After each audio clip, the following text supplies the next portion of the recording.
ఆంధ్రప్రదేశ్ ప్రభుత్వం విజయవాడకి అమరావతి నగరానికి కనెక్టివిటీని ఇంప్రూవ్ చేసేందుకు కీలకమైనటువంటి నిర్ణయం తీసుకుంది. ఏకంగా 100 కోట్ల రూపాయలని ఖర్చు చేసి విజయవాడ నగరంలో ట్రాఫిక్ కంజెషన్, ఎందుకంటే నేషనల్ హైవే 65 అలానే నేషనల్ హైవే 16 అంటే హైదరాబాద్ మచిలీపట్నం హైవే, మద్రాస్ కోల్కతా హైవే, ఈ రెండింటిని అనుసంధానించేటువంటి క్రమంలో విజయవాడలో ట్రాఫిక్ని క్రమబద్ధీకరించేందుకు రాష్ట్ర ప్రభుత్వం సిఆర్డీఏకి కీలక బాధ్యతలు అప్పగించింది. ఈ నేపథ్యంలో సిఆర్డీఏ 100 కోట్ల రూపాయలు వెచ్చించి మొత్తం ఈ రోడ్ సిస్టమ్ మొత్తాన్ని కూడా ఇంప్రూవ్ చేయాలనేటువంటి ఆలోచన చేస్తుంది. అలానే దీన్ని అమరావతికి ఏ విధంగా కనెక్టివిటీ చేయాలనేటువంటి విషయాన్ని కూడా ప్రణాళికాబద్ధంగా ఆంధ్రప్రదేశ్ ప్రభుత్వం ఇచ్చినటువంటి టాస్క్ని సిఆర్డీఏ ముందుకు తీసుకెళ్ళింది. ఇందులో ఈ మొత్తం టోటల్ రోడ్ మ్యాప్ సినారియో మనం ఒకసారి గమనించి చూస్తే కనుక ఇది కీలకమైనటువంటి NH65, ఇది హైదరాబాద్ నుంచి వచ్చేటువంటి మార్గం, ఇది ఇట్లా మచిలీపట్నంకి వెళ్తుంది. రాబోయే రోజుల్లో ఇది మరింతగా అంటే 6 వరుసల రహదారిగా విస్తరించిపోతున్నారు. ఇది చెన్నై నుంచి వచ్చేటువంటి మార్గం, ఇది కోల్కతాకు వెళ్తుంది. ఈ రెండు మార్గాలు కూడా కరెక్ట్గా విజయవాడలోనే కనెక్ట్ అవుతాయి. అది కూడా ఒక పెద్ద జంక్షన్గా మారిపోయేటువంటి మార్గం అవుతుంది. దీనివలన విపరీతమైనటువంటి ట్రాఫిక్ రద్దీ విజయవాడ నగరంలో ఉంటుంది. ఒకసారి మనం కొన్ని పాత మ్యాప్లను కూడా గమనించి చూడవచ్చు. మనం ఇది విజయవాడ సిటీకి సంబంధించినటువంటి స్వరూపం. ఈ మ్యాప్లో చూస్తే కనుక జీపీఎస్లో ఇంకా క్లియర్గా కనిపిస్తూ ఉంటుంది.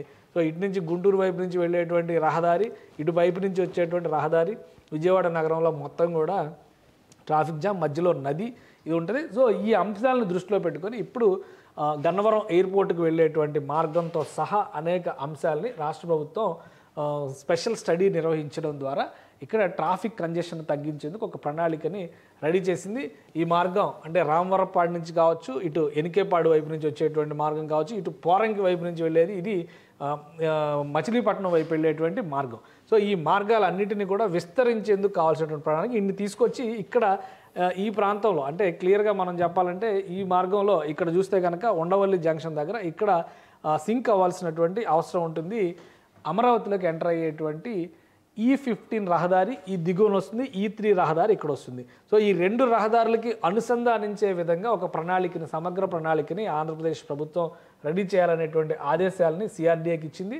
సిఆర్డీఏ ప్రణాళిక ప్రకారం చూస్తే కనుక మొత్తం విజయవాడ నగరం, గుంటూరు నగరం, అన్ని నగరాలు కూడా దీనిలోకే వస్తాయి, సిఆర్డీఏ పరిధిలోకే వస్తాయి. కాబట్టి దీన్ని దృష్టిలో పెట్టుకొని ఈ రెండు ప్రధానమైనటువంటి రహదారుల్ని ఇక్కడ అనుసంధానించే విధంగా ఒక ప్రణాళికని రాష్ట్ర ప్రభుత్వం గతంలోనే ఆమోదించింది. ఇప్పుడు సిఆర్డీఏ దీన్ని అమలు చేసేందుకు ప్రణాళికని సిద్ధం చేసుకుంటుంది. ఇది వస్తే కనుక ఈ రహదారులు రెండు కూడా ఇంటిగ్రేట్ అయితే కనుక దీన్ని ఈ ట్రాఫిక్ విస్తరణ కార్యక్రమాన్ని తీసుకొస్తే, ఎలాగో outer ring road, inner ring road ప్రణాళికలు ఉన్నాయి కాబట్టి అమరావతిలోకి యాక్సెసిబిలిటీ అనేది చాలా ఈజీ అవుతుందని చెప్పని రాష్ట్ర ప్రభుత్వం భావిస్తుంది. అందుకే సిఆర్డీఏకి ఒక స్పెషల్ టాస్క్ ఇచ్చింది. ఈ టాస్క్ నేపథ్యంలో చూస్తే 2026 డిసెంబర్ నాటికి అమరావతిలోకి వెళ్ళేటువంటి రహదారి వ్యవస్థలన్నీ కూడా పెద్ద ఎత్తున మెరుగుపడాలి. ఎందుకంటే బయట ప్రపంచంతో అనుసంధానించడం అమరావతిని చాలా ముఖ్యమని రాష్ట్ర ప్రభుత్వం భావిస్తుంది.